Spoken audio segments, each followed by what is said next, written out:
Tired of those Instacart fees eating into your grocery budget? Let's break down if Instacart Plus is the saving grace you've been waiting for. First up, the cost. Instacart Plus typically runs around $9.99 a month or $99 a year.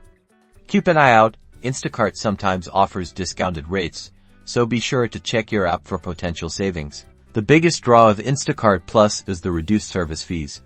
On orders over $35, you'll typically get these waived or significantly lowered.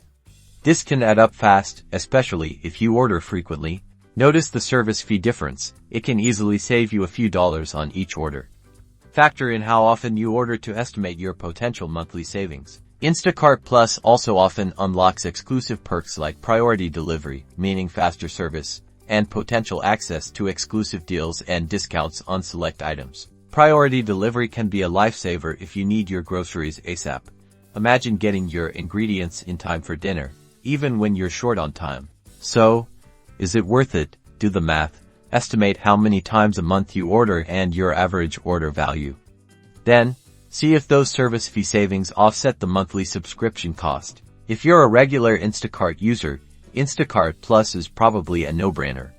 Give it a try for a month and see if the savings add up for your needs.